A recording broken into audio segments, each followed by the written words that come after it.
Most people give themselves away before they ever open their mouths. Their fear leaks, their need leaks, their intentions leak. And that is why they are controlled, underestimated, and replaced. Power does not come from saying more. Power comes from being unreadable. When people can't read you, they can't predict you. When they can't predict you, they can't manipulate you. This audiobook will teach you how to disappear emotionally while remaining fully in control, how to move silently, how to think privately, and how to become dangerous, not through noise, but through calm. If you're ready to stop being transparent in a world that feeds on weakness, listen carefully. This is not motivation. This is instruction. Most people talk too much, not because they have something to say, but because they are afraid of silence. They explain why they're late. They explain why they chose that path.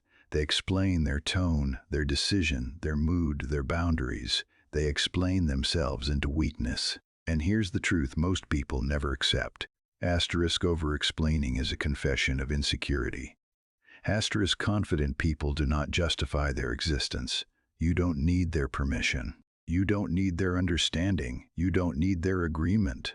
But if you keep explaining, you're silently saying, "Please approve of me." That's the key. Every explanation hands power to the listener. Every justification invites judgment. Every extra sentence lowers your position. You have a choice. You can speak to inform, or you can speak to defend. One is strength, the other is fear. Think about it. When someone challenges you and you rush to explain, what are you really doing? You're negotiating your worth. You're placing yourself on trial. You're saying, "Let me prove I deserve this." Powerful people don't prove, they decide. Silence is not weakness. Silence is control. Read that again. Silence is not weakness. Silence is control. Let's get practical. When you explain, you give the other person a handle to pull, a handle to twist, a handle to use against you later. You tell them your reasoning. They attack your logic. You tell them your feelings. They minimize them. You tell them your intentions. They question your motives. You don't gain understanding. You lose leverage. That's the key. It's not about being rude. It's not about being cold. It's about discipline. It's not about convincing. It's about standing. Hoff. Watch how authority behaves. A leader gives a direction. They don't give a paragraph. A confident person states a boundary. They don't give a backstory. A powerful presence makes a decision. They don't host a debate. You have a choice. You can keep explaining, or you can start embodying certainty. Here's a rule you need to memorize. Asterisk, the more you explain, the more you shrink. Ask. Why? Because explanations signal doubt, and doubt invites pressure. People sense it instantly. They push harder. They ask follow-up questions. They look for cracks, not because they're evil, but because humans test weakness. Silence shuts that down. Silence forces respect. Silence is not weakness. Silence is control. Now listen closely. This doesn't mean you never speak. It means you speak intentionally. You speak once. You speak clearly. Then you stop. No padding. No emotional cushioning. No verbal apologies for existing. You don't need their permission. If someone asks, "Why did you do that?" and the answer isn't required, you don't explain. You say, "That's what I decided." And you let the silence do the work. That's the key. Silence makes people uncomfortable, and uncomfortable people reveal themselves. They talk more. They justify. They argue with the air, while you stay still. Here's where most people fail. They mistake silence for loss. They think if they don't explain, they'll be misunderstood. They fear being judged. But here's the truth. You're already being judged. Explaining doesn't stop it. It just lowers you during it. You have a choice. Be judged quietly with dignity, or be judged loudly while begging for approval. Power chooses quiet. Let's talk about boundaries. When you say no and then explain, you've undone the no. You've turned a decision into a discussion. You've told the other person your boundary is flexible. That's not confidence. That's negotiation. Strong boundaries don't come with footnotes. They come with calm. It doesn't work for me. Full stop. No story. No excuse. No emotional debt. Silence is not weakness. Silence is control. Notice how this changes interactions. When you stop explaining, people stop pushing. Conversations get shorter. Your words carry more weight. Why? Because mystery commands attention, and certainty commands respect. You don't need their permission to be firm. You don't need their permission to be quiet. You don't need their permission to stop talking. That's the key. Now let's get uncomfortable. Ask yourself this: why do you explain so much? Is it fear of rejection? Fear of conflict? Fear of being disliked? Be honest. It's not about kindness. It's about fear. And fear is expensive. It costs you authority. It costs you calm. It costs you leverage. You have a choice. You can keep paying that price, or you can stop. Here's a discipline to practice starting today. Before you speak, ask yourself one question, asterisk. Am I informing or am I defending? Ask. If you're defending, stop. Say less. Say nothing. Let the moment pass. Silence is not weakness. Silence is control. This chapter is not asking you to become aggressive. It's asking you to become unmovable, calm, clear, unexplained. Because the moment you stop explaining, something shifts. People listen differently. They approach differently. They treat you differently. Not because you demanded respect, but because you stopped asking for it. That's the key. You mastered the first rule of being unreadable. You stopped leaking insecurity through words. You learned that silence is power. But silence alone is not enough, because even silent people can still be predictable. Now we go deeper. Now we talk about the fastest way people expose themselves without saying a word. The fastest way to give yourself away is not what you say. It's how you react. The moment you react emotionally, you lose position. Not later, not eventually, immediately, because reactions expose everything. They expose what matters to you. They expose what scares you. They expose exactly where to press next. That's the key. Stillness is dominance. Say it again. Stillness is dominance. Most people believe reactions are honest. They think reacting shows authenticity. They think reacting shows authenticity. They think emotional expression is strength. That's a lie sold to the undisciplined. Power does not come from expression. Power comes from control. It's not about feeling nothing. It's about revealing nothing. You have a choice. You can let your emotions leak in real time, or you can hold them, process them, and decide. One makes you readable. The other makes you untouchable. When someone provokes you and you react, you tell them what bothers you. You show them what you value. You reveal where your ego lives. From that moment on, you are predictable. They know how to move you. They know how to rush you. They know how to destabilize you. You don't need their permission to stay calm. You don't need their permission to pause. You don't need their permission to not respond. That's the key. Think about every time someone pushed your buttons. Buttons only work if they exist, and most people install them themselves. They defend their pride. They protect their image. They cling to being right. And every attachment becomes a lever. It's not about anger. It's not about sensitivity. It's about discipline. It's not about suppressing emotion. It's about delaying reaction. Stillness is dominance. Here's what calm neutrality really does. When you don't react, the other person feels exposed. They expected resistance. They expected emotion. They expected friction. Instead, they get nothing.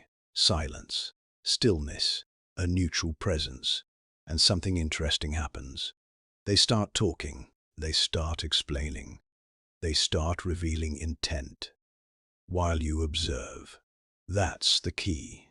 Most people don't realize this. The person who reacts first is the person who is least in control in negotiations. In conflict, in relationships, in power dynamics, reactions speed things up. Speed benefits the manipulator.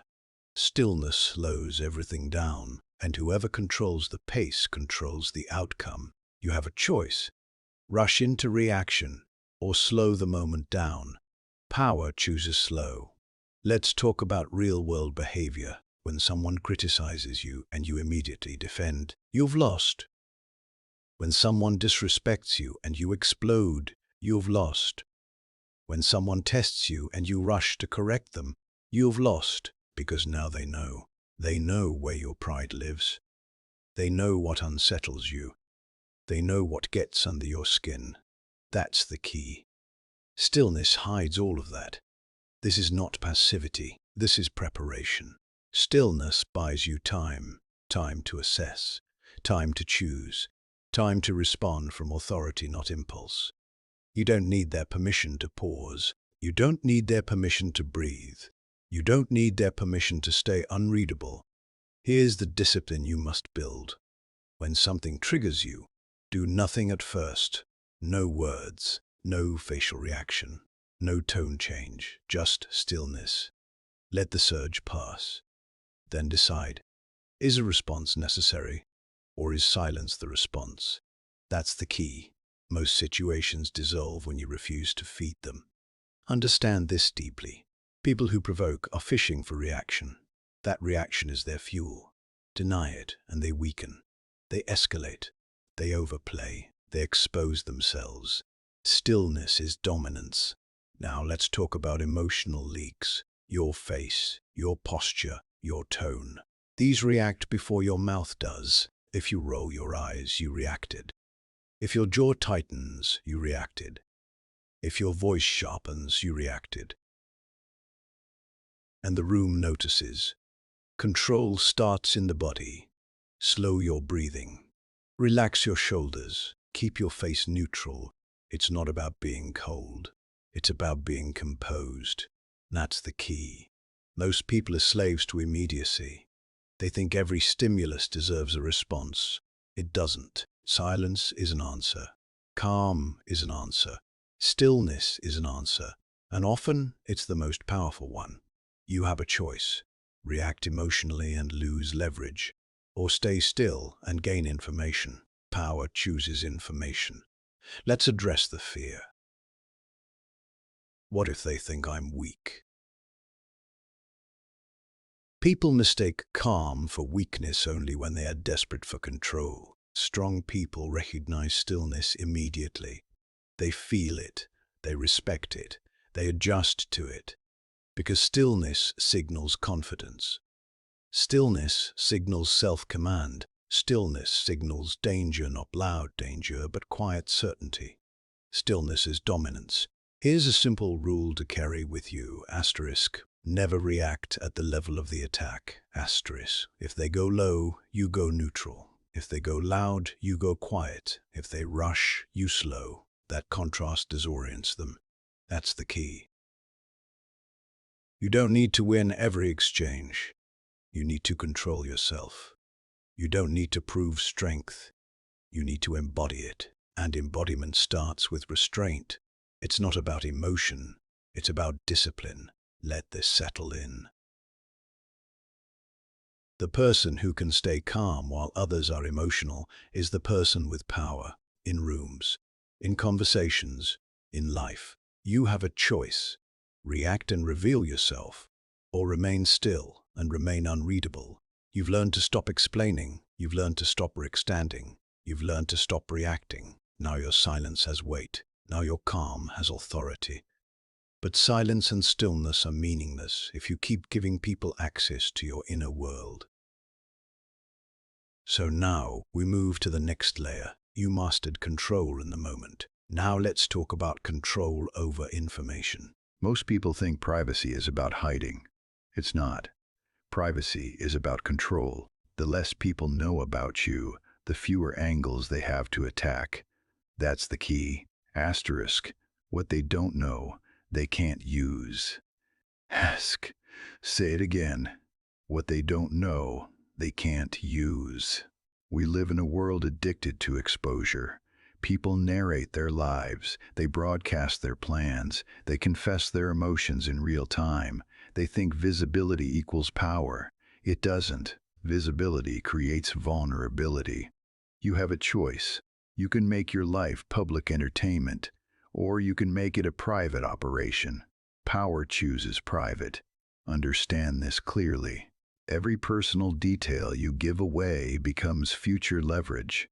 Your fears, your goals, your struggles, your frustrations. You think you're connecting. You think you're being open. But what you're really doing is creating emotional debt. And emotional debt always gets collected. That's the key. Oversharing does three dangerous things. First, it lowers your value. People respect what is scarce, not what is freely handed out. Second, it creates expectations. Now people feel entitled to updates, explanations, access. Third, it arms the wrong people, because not everyone listening is rooting for you. What they don't know, they can't use. Let's be honest, most oversharing is not generosity. It's insecurity. It's the need to be seen, the need to be validated, the need to be understood. But power does not beg to be understood. Power operates. You don't need their permission to be private. You don't need their permission to keep things to yourself. You don't need their permission to move in silence. That's the key. Here's a hard truth. The more people know about your plans, the more opinions you collect. Opinions slow you down. Doubt weakens execution. Envy invites sabotage. Not always intentionally, but always predictably. Privacy removes friction. Privacy protects momentum. Stewin, think about this. When you tell someone your goal, your brain feels like it already made progress. That false satisfaction reduces urgency. You talked. You felt good. You didn't execute. Silence keeps pressure on you. Silence forces action. It's not about secrecy. It's about discipline. Here's a rule to live by. Asterisk announce results, not intentions. Ask. Plans spoken too early die quietly. Plans kept private arrive loudly. That's the key. Let's talk about relationships. When you overshare emotionally, you give people access they didn't earn. They hear your doubts. They hear your ill fears. They hear your inner conflict. Now they see you smaller, not because they're cruel, because humans subconsciously recalibrate status. Mystery preserves respect. What they don't know, they can't use. This doesn't mean you trust no one. It means trust is selective. You don't pour your inner world into anyone who offers a listening ear. You choose carefully. You reveal slowly. You observe reactions. Power is not paranoid. Power is precise.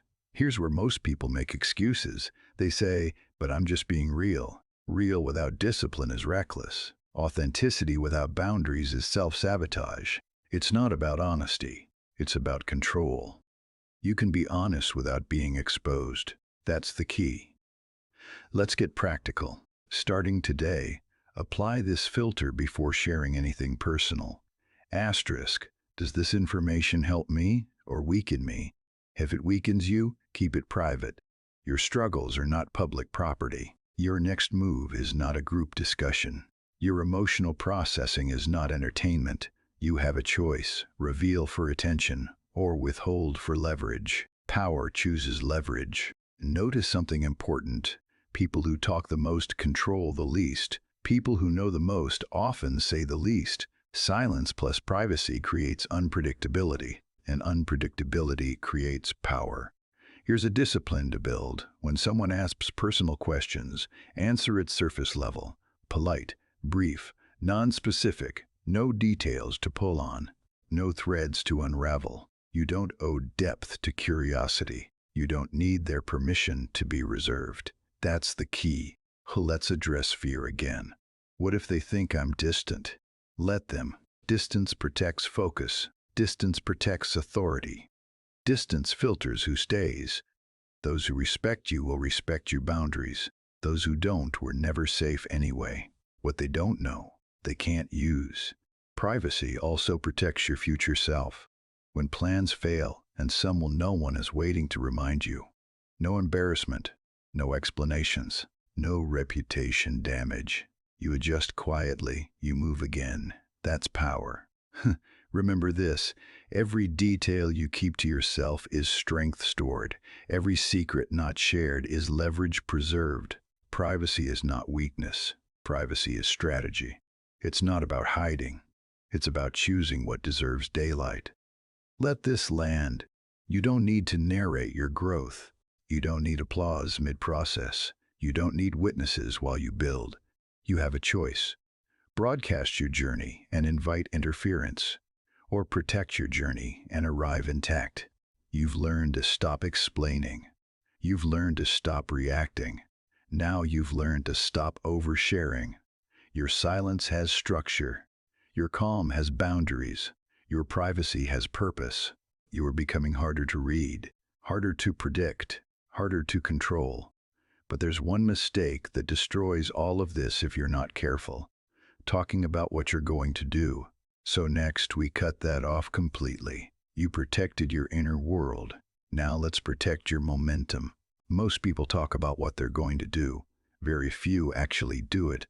And the difference is not talent, it's discipline. The moment you announce your next move, you invite interference. That's the key. Move first, explain later or never. Say it again.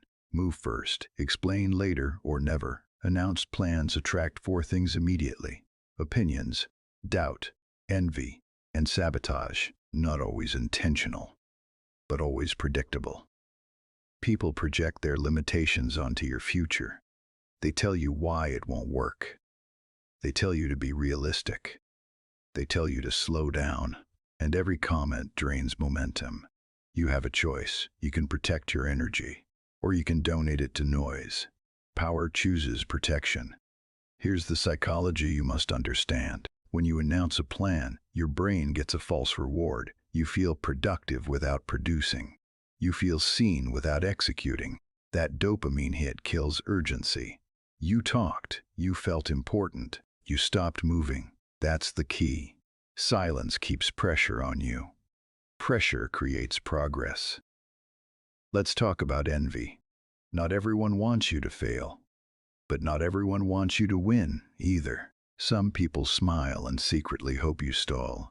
Some discourage for your own good. Some subtly redirect you towards safety. You can't blame them, but you must protect yourself. What you don't announce, they can't interfere with. Quiet execution creates a different effect. Instead of opinions, you get shock. Instead of doubt, you get respect. Instead of debate, you get adjustment. People don't argue with results. They respond to them. That's the key. Look at how real power moves. The strongest players reveal decisions only after they're irreversible. Deals are signed. Moves are made. Then announcements happen. If at all. Why? Because uncertainty is leverage, and silence preserves it. Most people make this mistake. They announce too early to feel confident. But confidence is not declared, it's demonstrated. You don't need their permission to build quietly. You don't need their permission to surprise the room. You don't need their permission to move without witnesses. That's the key. Let's get practical. If you're starting something new, say nothing. If you're changing direction, say nothing. If you're leveling up, say nothing. Work in private, struggle in private, build in private, then arrive. Move first. Explain later or never. Here's another truth. The more people know your next step, the more emotionally attached they become to your outcome. Now you carry their expectations, their timelines, their judgments. That pressure distorts decisions. Privacy keeps decisions clean. It's not about secrecy. It's about focus. It's not about fear. It's about discipline. It's not about hiding, it's about finishing. That's the key. Notice who announces constantly. People who want accountability. People who want encouragement. People who want applause. They outsource motivation. Power generates it internally. Here's a rule to adopt immediately. If it's not finished, it's not discussed. No previews. No hints. No big things coming. Vague statements still invite attention. Attention creates friction. Silence removes it. You have a choice. Chase validation early, or command respect later. One feels good now, the other pays forever. Power chooses later. Let's address fear again. What if I fail and people don't know? Good. Failure in private is data. Failure in public is damage. Private failure sharpens you. Public failure labels you. Move in silence until you're stable. That's the key. Think about the energy shift. When you stop announcing, you stop performing. You stop managing impressions. You stop defending timelines. All energy goes into execution. That's dominance. Quiet execution also protects confidence. No one sees your doubt. No one questions your pace. No one injects fear mid-process. You build without interference. Then you show up changed. People feel it. They don't ask questions. They adjust. Remember this. Noise attracts attention. Results attract alignment. Announced plans attract opinions. Executed plans attract respect. Move first. Explain later or never. Let this settle. You don't need witnesses while you build. You don't need cheerleaders. You don't need permission. You need completion. You've learned to stop explaining. You've learned to stop reacting. You've learned to guard your privacy. Now you've learned to protect your momentum. You are becoming unpredictable, unreadable, untouchable. But power is not just about distance. It's about how close you let people get. So next we talk about space. Not physical space, emotional space. You mastered silent execution. Now let's talk about respect. Most people confuse closeness with connection. They think emotional access creates respect. It doesn't. Familiarity invites dismissal. Distance commands seriousness. That's the key. Access is earned, not given. Say it again. Access is earned, not given.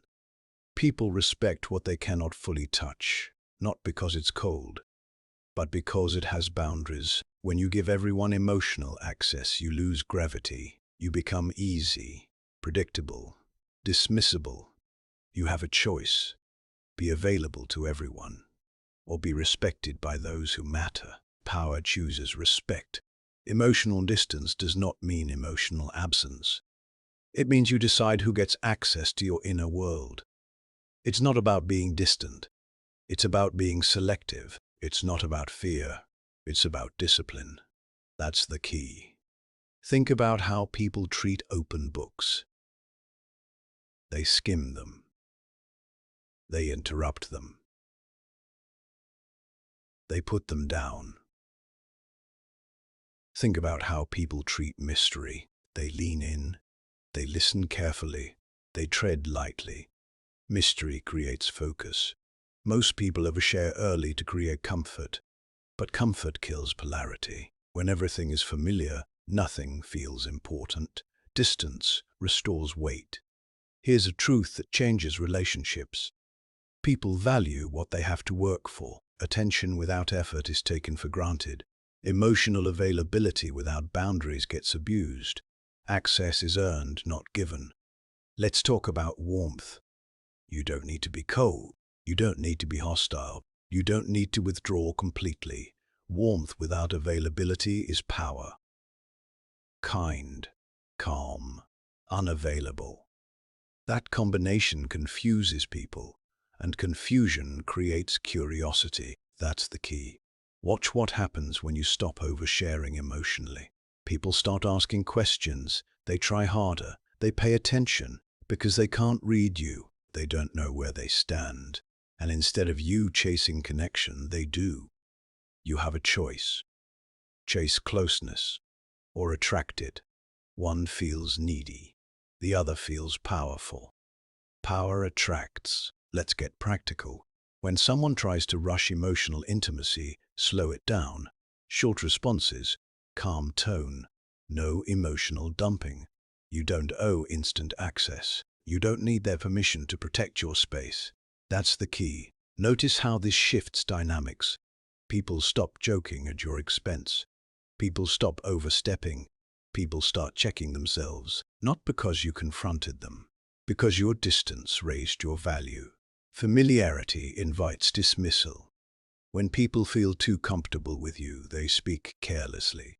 They test limits. They forget respect. Distance resets that. Here's another discipline. Never be the most emotionally invested person in the room. Intensity without reciprocity creates imbalance, and imbalance invites disrespect.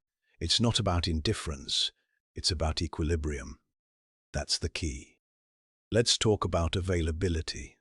If you're always available, your presence loses weight. If you always respond immediately, your time feels cheap.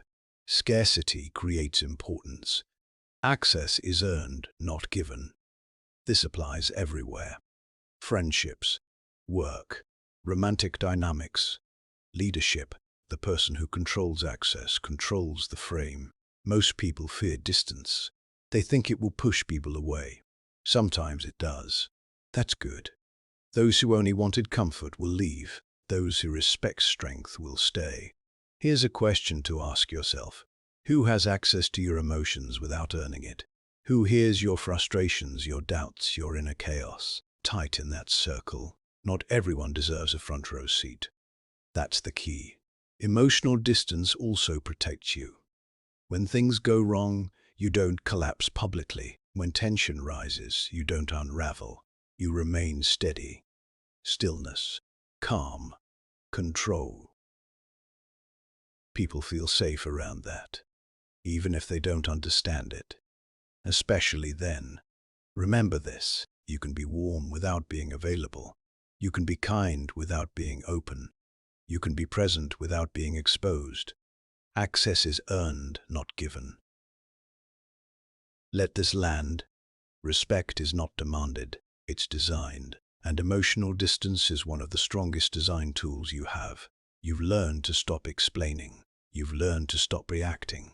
You've learned to protect your privacy. You've learned to move in silence. Now you've learned how to control access. You are no longer easy to read, no longer easy to reach, no longer easy to dismiss. But there is one place people still give themselves away without realizing it. Their face, their micro-reactions, their expressions. So next, we tighten that control. You built emotional distance. Now let's master physical discipline. Your face talks before you do. Your eyebrows react. Your jaw tightens. Your eyes reveal interest, irritation, approval, fear. And every micro-expression is information. Information you did not mean to give. That's the key. Give nothing away. Say it again. Give nothing away. Most people think control is verbal. They focus on words. That's a mistake. The real giveaways happen silently. Your face reacts in milliseconds, before logic, before discipline. And trained eyes catch it. Manipulators, narcissists, predators of attention. They don't listen first. They watch. You have a choice. Let your face betray you, or train it into neutrality. Power chooses training. Facial expressions are emotional leaks. A raised eyebrow says disbelief. A smirk says superiority. A tight smile says discomfort. And once revealed, they cannot be taken back. That's the key. Give nothing away. Neutrality does something important. It removes feedback. When someone tries to provoke you and your face stays calm, they feel unsettled. They expected reaction. They expected validation. They expected resistance. Instead, they get nothing. Silence. Stillness. A blank canvas. And people project onto blank canvases. They fill the space with their own insecurities. That's dominance. Manipulators rely on reaction. They poke. They prod. They test. They watch your face to see if it worked. When it doesn't, they lose footing. They escalate. They reveal intent. Neutrality disarms them. That's the key. Let's be clear. This is not about being emotionless. It's about being unreadable. It's not about suppressing feeling. It's about controlling expression. It's not about coldness. It's about discipline. You don't need their permission to keep your face still. You don't need their permission to observe instead of react. Here's the uncomfortable truth. Most people are controlled through facial cues. A boss reads your hesitation. A partner reads your need. A rival reads your insecurity. And they adjust. When you remove cues, you remove their advantage. Give nothing away. Let's talk about practice. You don't master neutrality in conversation. You master it alone, in the mirror, in stillness, in boredom. Practice a relaxed face, jaw loose, eyes steady, breathing slow, no tension, no performance, calm presence. That's the key. Your goal is not a blank stare. Your goal is a composed baseline, neutral, unreactive, grounded. So when emotion hits, your default doesn't shift. Here's a simple drill. Sit still for 2 minutes. No phone, no music. Notice your face. Most people unconsciously tense. They frown, they twitch. Relax it. This is control. Now take that into interactions. When someone speaks, listen without reacting. No nodding for approval.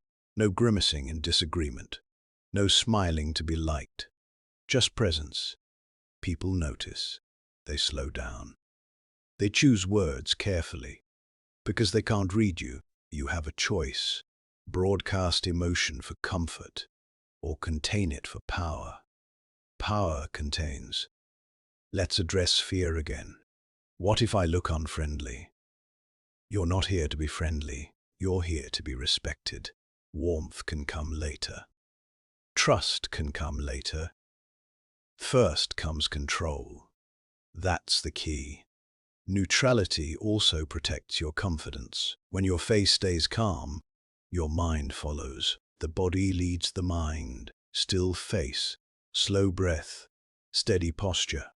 Emotion settles. You don't spiral. You don't escalate. You remain centered. Narcissists hate this. They feed on reaction. They need mirrors. When you give them none, they feel invisible. They become restless. They over-explain. They expose themselves. You didn't attack. You didn't argue. You simply gave nothing away. This works in every arena. Meetings, negotiations, conflict, relationships. The person with the calmest face controls the emotional temperature. That's the key. Here's another discipline. Never let your face contradict your words. If you say, "That's fine," but your face says resentment, you revealed weakness. Align expression with intention. Or remove expression entirely. Remember this. Your face is a signal. Signals create reactions.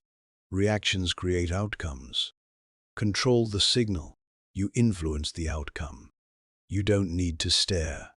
You don't need to intimidate. Calm neutrality is enough. Quiet confidence is louder than performance. Give nothing away. Let this settle. Your words already carry less noise. Your reactions are already slower. Your privacy is already tighter. Your distance is already felt. Now your face matches the discipline. You are becoming unreadable at every level.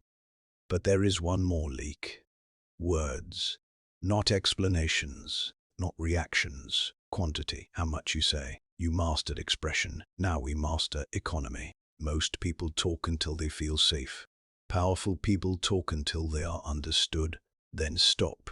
Talking less is not shyness. It's strategy. That's the key. Let them talk. You observe. Say it again. Let them talk. You observe. Words are weight. The more you use them, the lighter they become. When you speak constantly, your voice blends into noise. When you speak selectively, every sentence lands harder. You have a choice. Fill silence to feel comfortable. Or let silence work for you. Power lets silence work. Most people are afraid of gaps. They rush to fill quiet moments because silence feels like judgment. So they ramble. They over-explain. They reveal things they didn't plan to say. And in doing so, they hand over information. That's the key. Silence doesn't pressure the calm. It pressures the insecure. When you say less, three things happen immediately. First, people listen more closely because they don't know when you'll speak again. Second, people project meaning onto your words. Short statements feel deliberate. Third, people reveal themselves. They rush to fill the space. Let them talk. You observe. This is not about being mute. It's about economy. It's not about withholding to manipulate. It's about discipline. It's not about being clever. It's about being controlled. That's the key. Think about the last conversation you dominated. How much did you actually learn? Probably nothing. Now think about a conversation where you barely spoke. You noticed tone. You noticed inconsistencies. You noticed intention. Silence sharpens perception. Let's talk about authority. Leaders speak in summaries. They don't narrate. They state conclusions. They don't explain the journey. Because confidence doesn't need rehearsal. You don't need their permission to be brief. You don't need their permission to stop mid-thought. That's the key. Here's a simple rule. Say what is necessary, then stop. No follow-up, no filler, no nervous laughter. Let the words settle. Let the silence breathe. Most people sabotage themselves after they've already made the point. They add one more sentence, then another, then an apology. That's where power leaks. Stop earlier than feels comfortable. That discomfort is your edge. Silence forces others to fill the gap. And when they do, they reveal intent. They reveal what they want. They reveal what they fear. They reveal what they assume while you observe. Let them talk. You observe. This works everywhere. In meetings, the quiet person with occasional input is seen as thoughtful. In negotiations, the person who pauses forces concessions. In conflict, the person who stays quiet controls escalation. That's the key.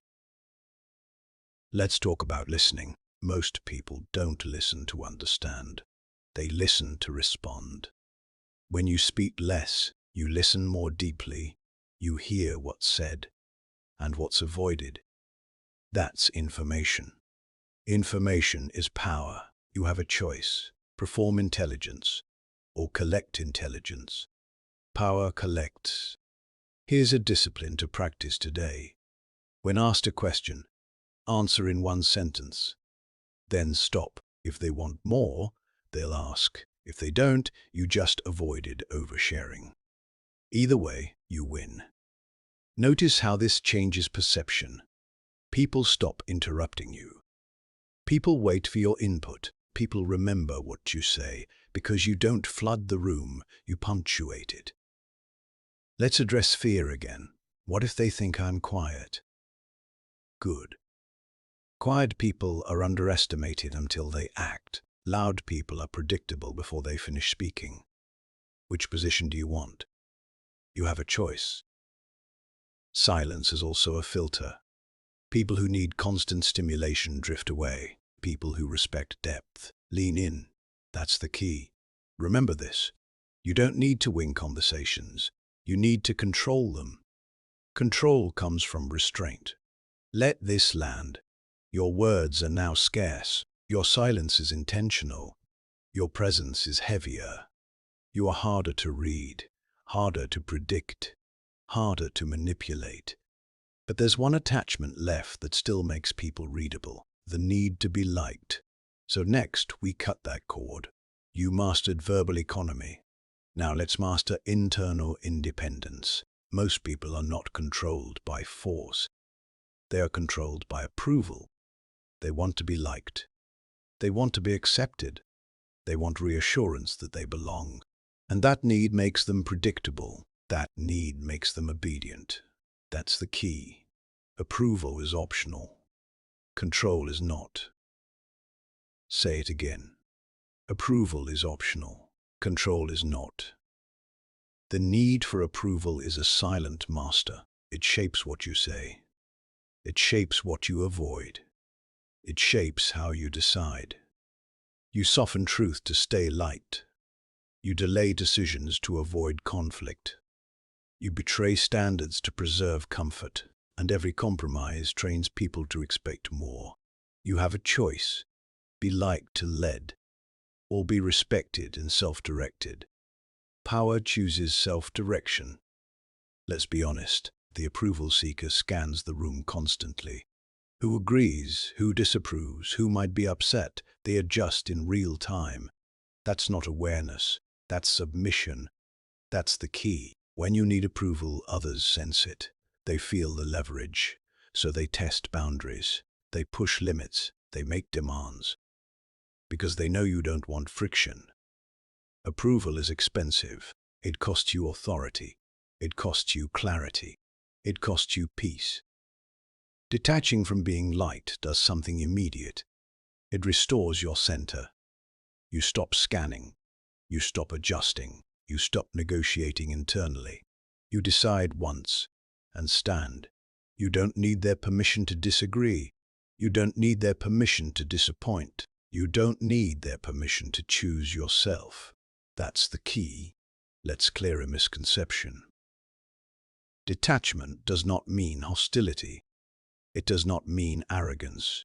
It does not mean cruelty. It means neutrality. You are polite. You are calm. You are unmoved. You don't chase approval. You don't fear disapproval. Approval is optional. Control is not. Think about the most respected people you know. They are not liked by everyone. They are consistent. They are firm. They are predictable in values, not behavior. They disappoint people regularly, and yet they are trusted. Why? Because they don't bend. Here's a hard truth. If everyone likes you, you stand for nothing. If no one is occasionally uncomfortable with you, you have no spine. Respect requires friction. That's the key. The approval seeker avoids friction at all costs. They say yes when they mean no. They smile when they disagree. They comply to stay included, and slowly they disappear. You have a choice: disappear politely, or stand clearly. Power stands clearly. Let's get practical. The next time you feel the urge to explain yourself to be liked, stop, say less, hold eye contact, stay calm. Let the discomfort sit. That discomfort is withdrawal. You are withdrawing from approval addiction. Expect resistance. People who benefited from your need will push back. They'll guilt you. They'll label you. They'll say you've changed. Good. You have. That's the key. Detachment creates authority instantly. When you no longer need agreement, your words carry weight. When you no longer chase smiles, your presence sharpens. When you no longer fear rejection, you become free. Let's talk about obedience. Approval seekers obey silently. They comply before being asked. They anticipate demands. They preempt conflict. That's not kindness. That's conditioning. Detach and obedience dissolves. We decide based on principle, not reaction. It's not about ego. It's not about dominance. It's about discipline. It's not about being disliked. It's about being ungovernable. That's the key. Here's a rule to install. Never trade respect for comfort. Comfort fades. Respect compounds. One conversation at a time. You'll notice something powerful when you detach from being liked. Some people leave. Let them. They were attached to access, not you. Others stay. Those are the ones who respect strength. Remember this. Validation is external. Control is internal. One is unstable. The other is permanent. Approval is optional. Control is not. Let this settle. You no longer explain. You no longer explain. You no longer overshare. You no longer announce. You control distance. You control expression. You control words. Now you control approval. You are becoming unreadable because you are no longer compliant. But there is one final refinement. When you detach from approval, some people still circle you for drama. They poke, they provoke, they seek reaction. So next, you learn how to starve them completely. You cut the supply. You mastered independence. Now you master immunity. Not physical survival, psychological survival. Drama does not attack strength. Drama feeds on excess. And the moment you understand that, you stop fighting it and start starving it. That's the key. Starve what seeks your reaction. Say it again. Starve what seeks your reaction. Drama is not random. It looks for energy. It looks for emotion. It looks for motion. It looks for movement. Manipulators, instigators, attention seekers. They don't want answers. They want reactions. Your anger feeds them. Your explanations feed them. Your defenses feed them. You have a choice. Feed chaos or starve it. Power starves it. Most people think the solution to drama is confrontation. It's not. Confrontation is still engagement, and engagement is fuel. Drama survives on emotional access. Remove access and it collapses. That's the key. Becoming boring to the wrong people does not mean becoming dull. It means becoming unresponsive to nonsense. Predictable calm is poison to manipulators. They poke. You don't move. They provoke. You stay neutral. They escalate. You remain unchanged. And slowly, they lose interest. Starve what seeks your reaction. Here's a hard truth. Some people only interact to feel important. They stir conflict. They create tension. They manufacture urgency.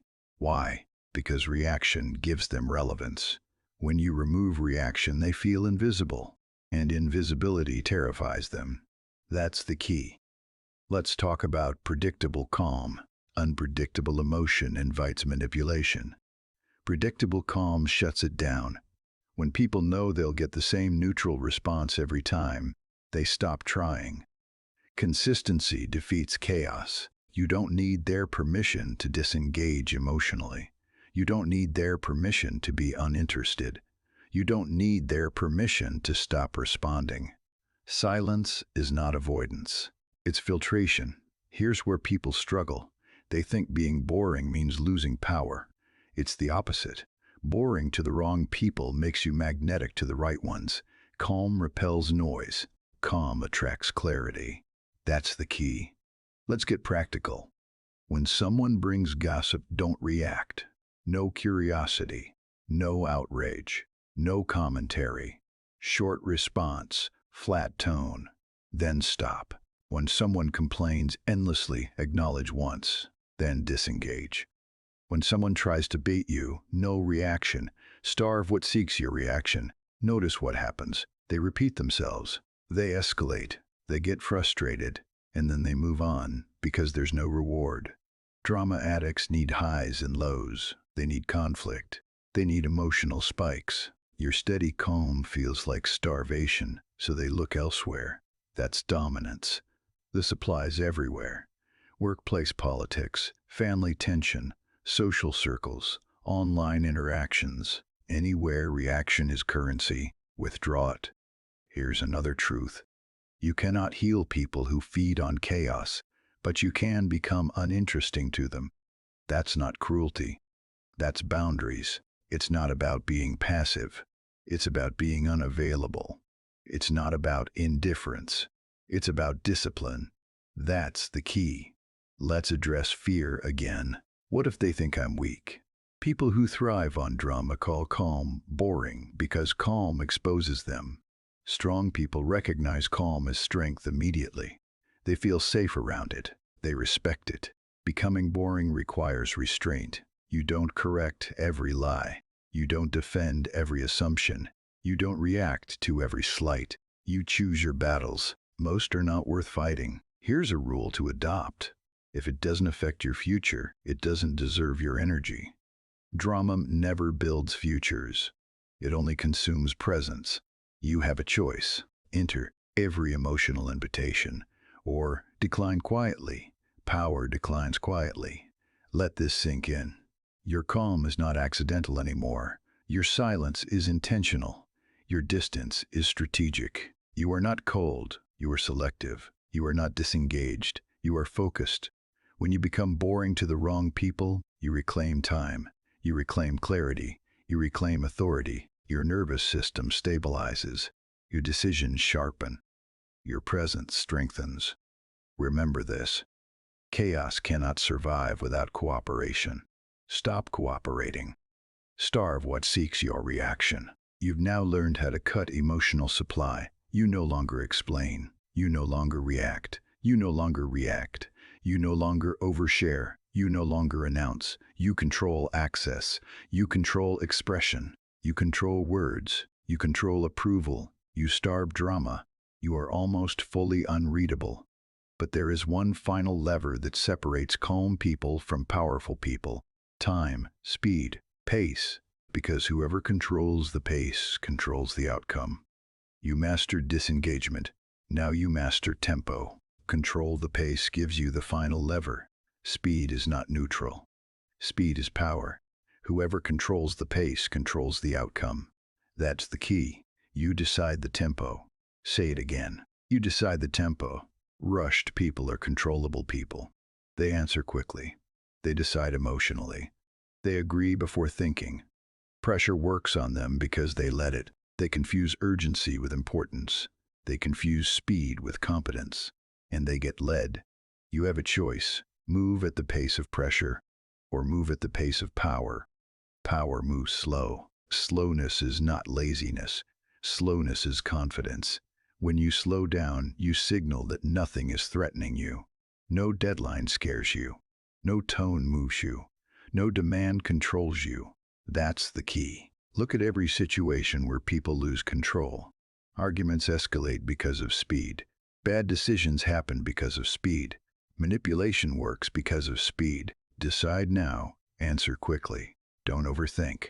Those are not invitations. They are traps. People rush you when they want advantage. Sales, negotiations, conflict, relationships. Speed creates mistakes. Mistakes create leverage. Slow it down. You don't need their permission to pause. You don't need their permission to think. You don't need their permission to respond later. That's the key. Here's the discipline. When pressure rises, your pace slows. When voices get loud, your tone gets calm. When urgency increases, your movements become deliberate. This contrast destabilizes manipulators. They expected panic. They get composure. You decide the tempo, not their emotion, not their deadline, not their impatience. Most people are embarrassed to slow down. They fear looking incompetent. They fear looking unsure. But certainty does not rush. Only insecurity does. Slow movement signals self-trust. Think about authority figures. They pause before answering. They move without haste. They let silence stretch. Not because they don't know, because they don't need to prove. That's the key. Speed leaks information. When you rush, you reveal priorities. You show what you fear losing. You show where pressure works. Slowness conceals. It keeps your intentions private. Let's get practical. When someone asks a question, pause before answering, even 1 second. That pause changes the frame. You are not reacting, you are choosing. When someone demands a decision, say this: "I'll get back to you." No explanation, no justification. That sentence alone restores control. In conversations, slow your speech, fewer words. Longer pauses, people lean in, they adjust to you. That's the key. Speed also affects your body. Fast movements signal anxiety. Quick gestures signal tension. Slow movements signal command. Walk slower. Sit still. Move deliberately. Your body sets the tempo before your mouth does. Rushed people chase closure. Powerful people tolerate uncertainty. They don't need immediate resolution. They don't need instant relief. They let situations unfold. That patience becomes pressure on everyone else. You have a choice. Seek relief through speed, or build leverage through slowness. Power builds leverage. This discipline protects you. You don't commit too early. You don't agree too fast. You don't regret decisions made under pressure. Slowness filters impulse. Let's address fear again. What if they think I'm slow? Let them. Slow is calm. Calm is confident. Confident is dangerous. People who rush others hate calm, because calm cannot be pushed. Remember this. Urgency is often artificial. Someone wants something. Someone wants control. Someone wants advantage. Slowing down exposes that. You decide the tempo, not their emotion, not their timeline, yours. As you slow the world down, you notice more. Patterns, contradictions, intent. Information appears when speed disappears. That's the key. Let this settle. You no longer explain. You no longer react. You guard privacy. You move in silence. You control access. You master expression. You say less. You detach from approval. You starve drama. Now you control pace. You are no longer being moved. You are the one setting rhythm. You are nearly unreadable. But there is one final refinement. True power does not announce itself. It doesn't posture. It doesn't perform. It is felt. So next, we remove the last layer of noise. You mastered tempo. Now let's talk about presence. Power is felt, not announced. It removes the last illusion. Power does not introduce itself. It doesn't explain. It doesn't warn. Power arrives, and the room adjusts. That's the key. Presence speaks louder than claims. Say it again. Presence speaks louder than claims. Weak power is loud. It announces titles. It demands recognition. It reminds people who's in charge. Strong power is quiet. It doesn't need volume. It doesn't need witnesses. It doesn't need validation. People feel it before they understand it. Loud dominance invites challenge. When you declare strength, you invite someone to test it. When you boast authority, you provoke resistance. Noise creates friction. Quiet power creates compliance. That's the key. Look closely at who talks the most about power. They threaten. They posture. They exaggerate. Why? Because they're unsure it will hold. True authority does not convince. It assumes, and assumption is felt. You have a choice: perform dominance or embody it. One seeks reaction. The other creates gravity. Power chooses gravity. Power chooses gravity. True authority doesn't need witnesses. It doesn't look around for agreement. It doesn't require applause. It moves as if permission already exists. You don't need their permission to be firm. You don't need their permission to lead. You don't need their permission to take space. That's the key.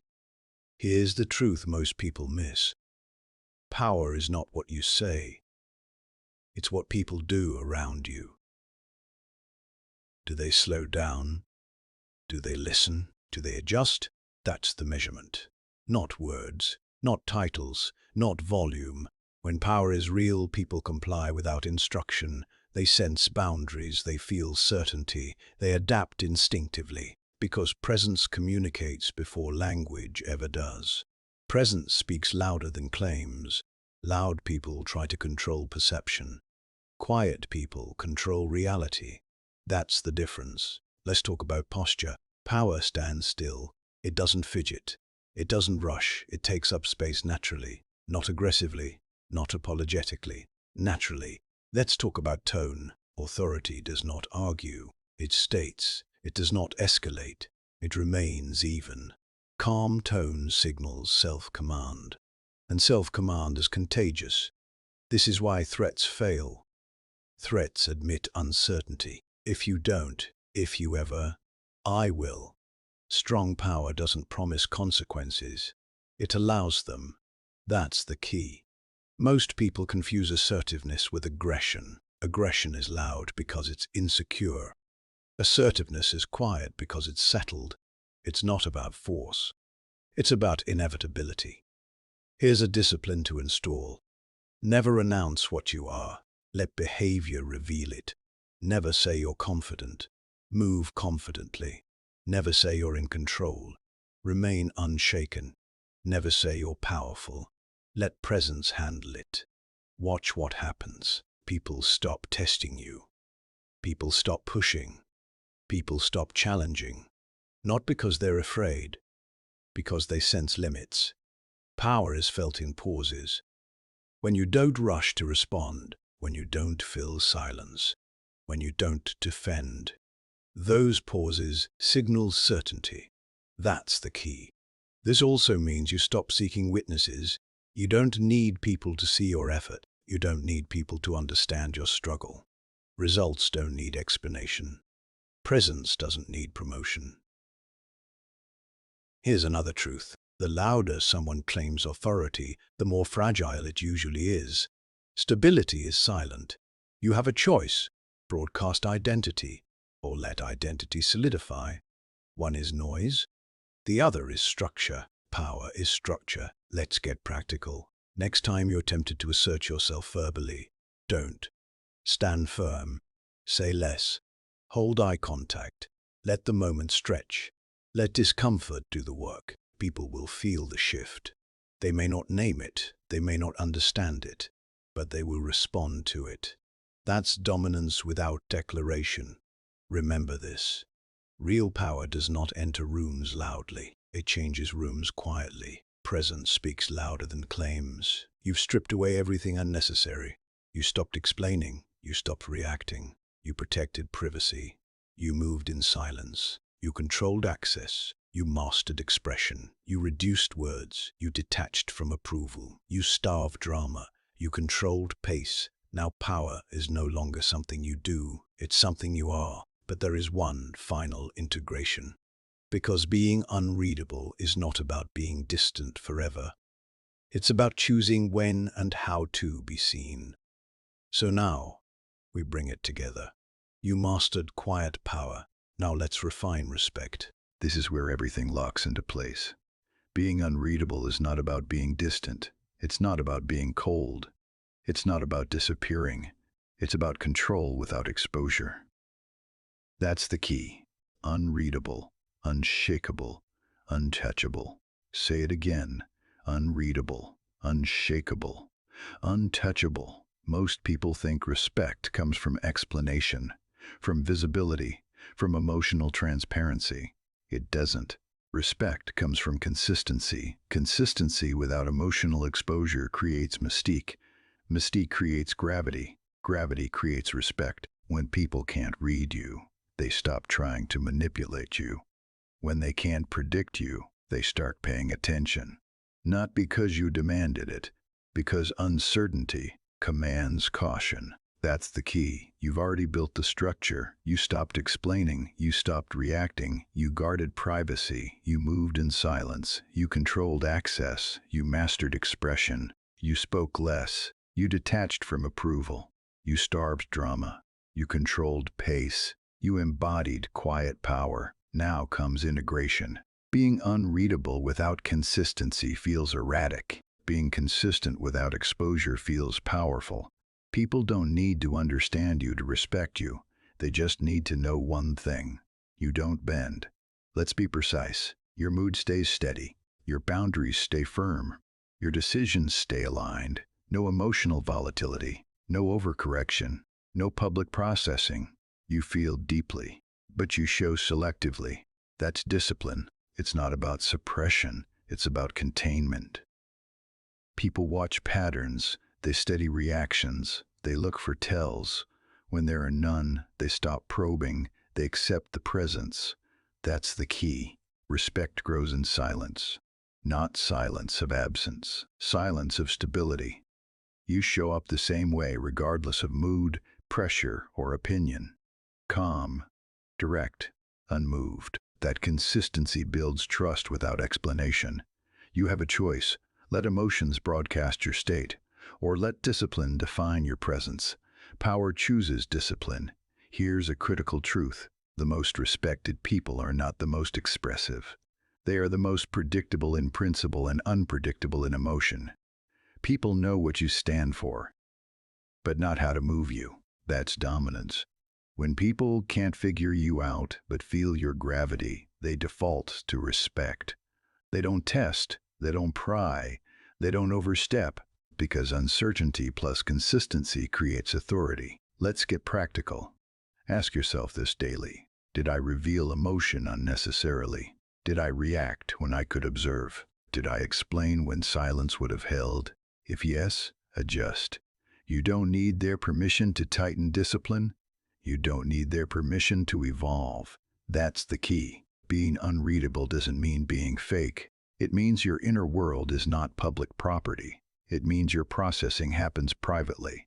It means your strength is not up for debate. Here's what changes when you integrate this.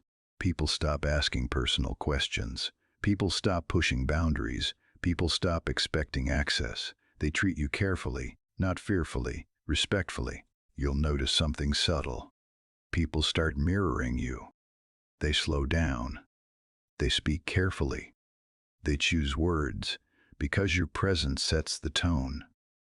That's real leadership. Unreadable, unshakable, untouchable. Unreadable because you don't leak information. Unshakable because emotion doesn't move you. Untouchable because manipulation has nothing to grab. That's the key. This is not about domination. It's about sovereignty. You own your inner world. You control your expression. You decide access. No one enters without permission.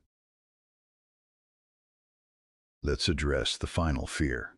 What if people feel distant? Some will, and that's fine. Distance filters intention. Those who respect you will stay. Those who fed on access will fade. That's not loss. That's alignment. Remember this. Respect is not loud. Respect is subtle. It shows in how people wait, how they listen, how they adjust. If the room changes when you speak, you're there. If the room steadies when you enter, you've arrived. You have a choice. Live readable and reactive, or live disciplined and composed. One is exhausting. The other is effortless. Power chooses effortless. Let this settle. You are no longer broadcasting. You are no longer chasing. You are no longer reacting. You are structured. You are calm. You are deliberate. Unreadable. Unreadable. Unshakable. Untouchable. This completes the system, not to isolate you, but to free you. Because now when you choose to speak, when you choose to connect, when you choose to act, it's intentional, it's clean, it's powerful.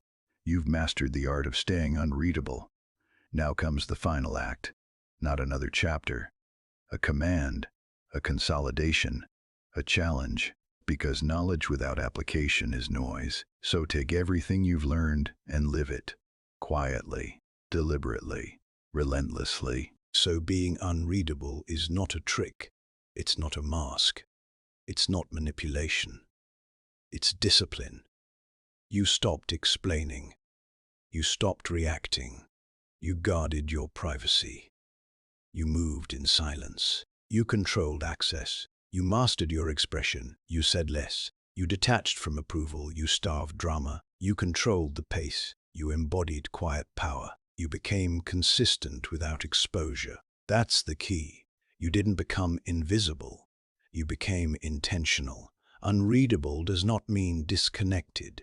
It means undistracted. Unshakable does not mean emotionless. It means self-governed. Untouchable does not mean unreachable. It means uncontrollable. You have a choice. You can return to old habits, explaining, reacting, oversharing, chasing approval.